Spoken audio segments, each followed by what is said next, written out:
All right, guys, we're gonna do a little service on Brewed Up. We're gonna go ahead and adjust the valves and change the oil. So I'm gonna show you a technique that I do when I'm adjusting the valves. So first, I'm gonna pop both valve covers off. So let's do that right now.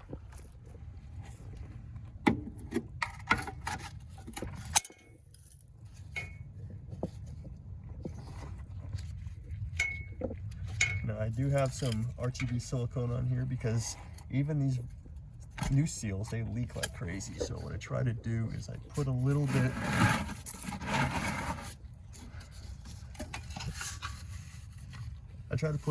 RTV on the valve cover, put the gasket in, let that tack, and then I try to put grease on the outside, but it doesn't always work that way. It still leaks. So sometimes I'll put a little grease, I'll put a little RTV on the outside, on this end as well, right on the head, but people frown upon it. I mean, it could get stuck.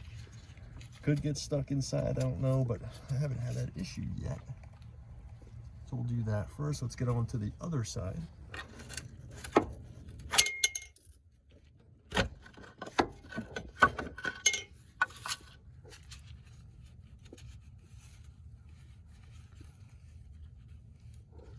Okay, now we're gonna go back to the pulley. All right, so there's multiple ways of adjusting the valves here. People frown upon this. People have their own way of doing things. So some people will do each valve individual, so the exhaust and the intake on each side. So they'll start from one, and then they'll spin the pulley counterclockwise and do each. They'll go back 2, 3, 4. So they'll do it that way. I do it differently. So what I'll do is I'll go ahead and put the engine on top dead center.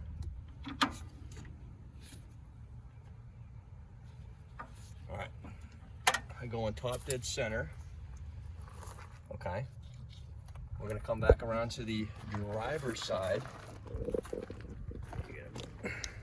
Okay, so you're gonna have an exhaust, intake, and exhaust. Now these three are gonna be loose, okay? You're gonna have the gap in here, and these are the ones we're gonna be adjusting. So on the three, we're gonna do the exhaust and intake and exhaust on 4.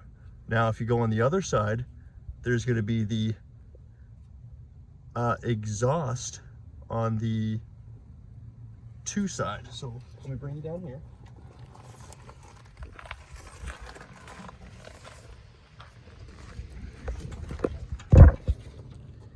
All right, so here is 2, and we got the exhaust one loose here. Now this is the way I do it. Now what we'll do is we'll adjust all these.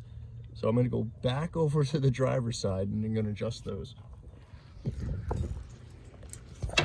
Actually, looks like no room, there's mud flap in here.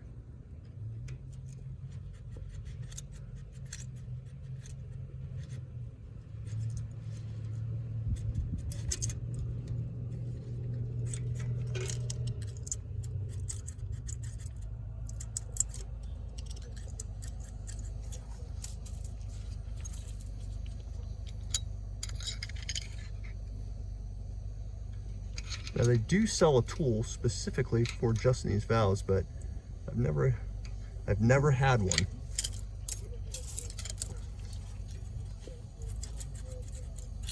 Okay, that one should be good. Make sure we crank down, there we are, perfect. All right, I'm not gonna bore you with that, so I'm gonna just go ahead and do these 2 as well, same procedure. All right, then we're gonna do the same on this side here. Get that exhaust valve adjusted on 2. Gotta get my supplies, jumping the gun over here. I left everything on the other side. All right, let's see what we're looking at in this adjustment here. Actually, that's pretty good right there. I'm gonna leave that adjustment. I'm leaving that. All right, we're gonna do the same thing. Top dead center, gonna do one full 360 on this. One full 360 on this, and it's going to be exactly the opposite side. So we're going to do here. Are you recording? Yep.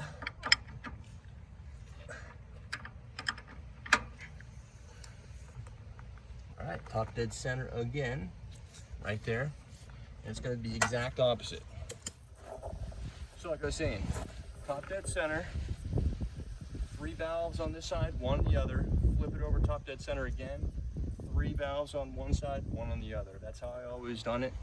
Go ahead and do your 6,000 of an inch adjustment, 6,000 inch, and that's it.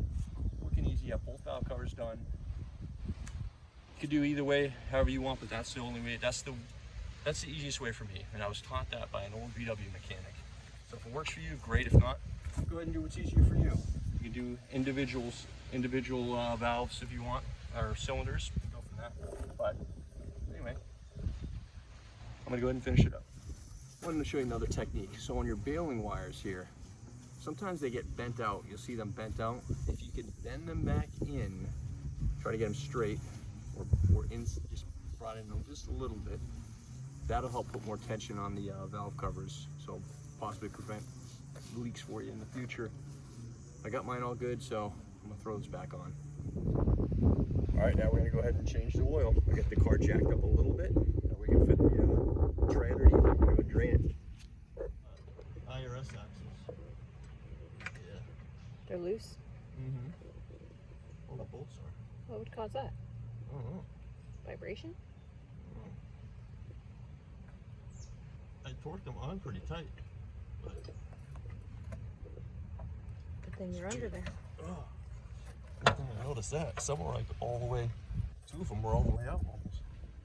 That's scary.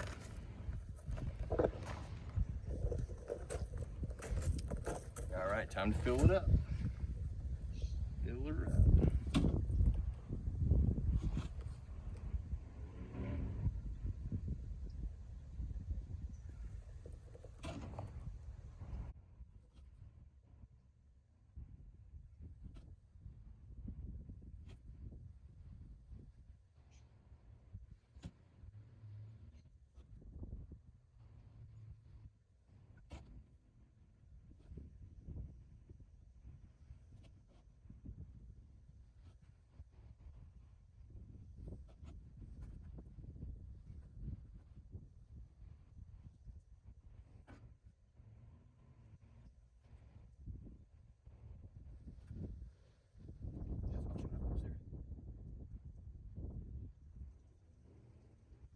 Oil's all good.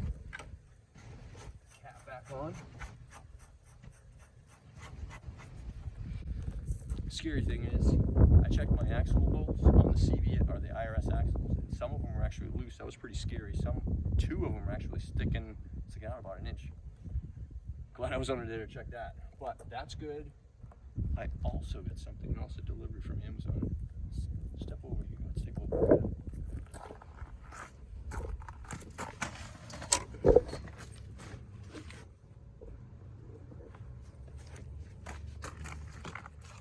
All right, so what I've been having an issue with is a drain, and I know it's coming back, and I think it's coming back from the alternator when I test the fuse.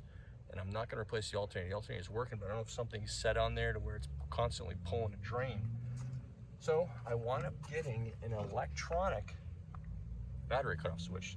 So it's controlled by a little key fob type setup. So we're gonna go ahead and try this, because what I've been doing is lifting the seat up all the time, disconnecting the battery every time I wanna drive it, connecting it. It's been a headache. So I figured I'd try this. So basically, let's see. We got a stud that goes on here. This is gonna go in the battery. This little stud's gonna go on here. Let's go and take a look. I'll look at the instructions and tell you guys. Let's go get you guys inside here. All right, now that I got you guys tied in here, negative terminal's disconnected, and that's what we're gonna be tying this piece on. Got some instructions here, let's see. Yeah, so that's what it looks like we're gonna be doing. Right now, I'm gonna go ahead and put this on the negative post here. Let's go ahead and do that. Let's move this out real quick.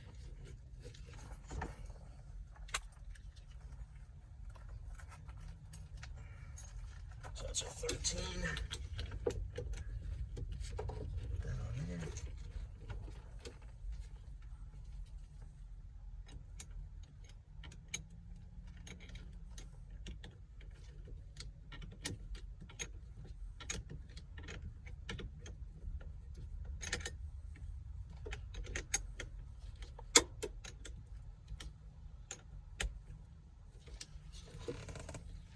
there's a part that goes onto the positive side here as well. Let's go ahead and, so this positive wire, I guess is what's gonna feed this box too. So we're gonna go ahead and loosen up this connection on the positive side, the 13 nut here.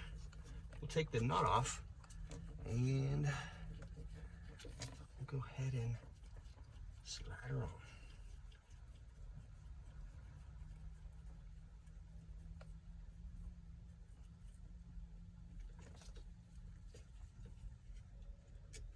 Perfect.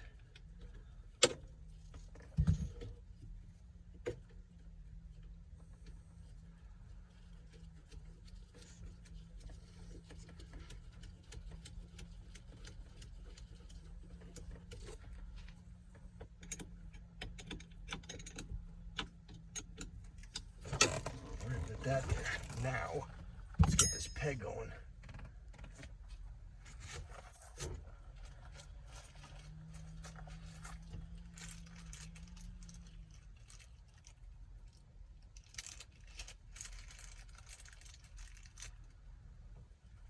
All right, there's a little post. It's got a screw on there. There's also a screw in on the box here. We're gonna go ahead and put that on.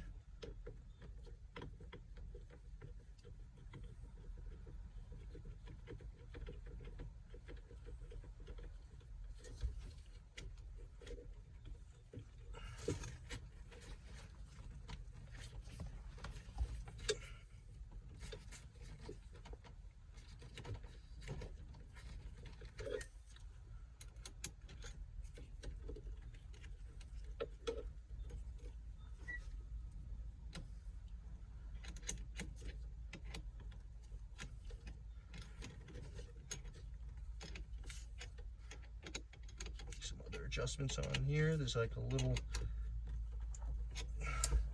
piece that holds a negative terminal on. All right, that little box. So let's get it tight on there.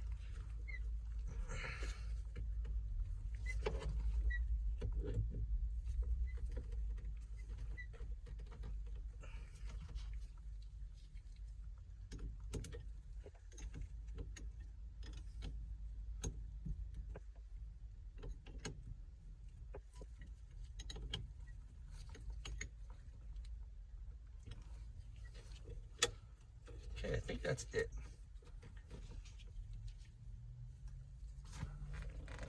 So let's go ahead and try it. So here's what it looks like connected. The little box is right under here. This little piece went on here on the negative terminal, negative post. I had to screw on a post onto this box, which is here. Negative terminal cable went on there. There's also a positive piece that feeds from this box all the way to the positive side here.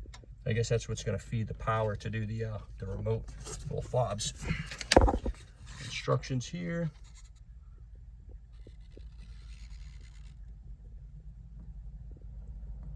Seems pretty simple.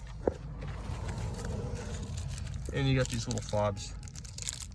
I figure it's cheap enough. I'm going to go ahead and try it. So go ahead and put a link down in the description so you guys can grab one if you'd like to. So let's go ahead and try it out. All right, we're gonna go ahead and try it here. Let's see if I can get the key in here. All right, there's no power. Let me hit the button. Let's go on.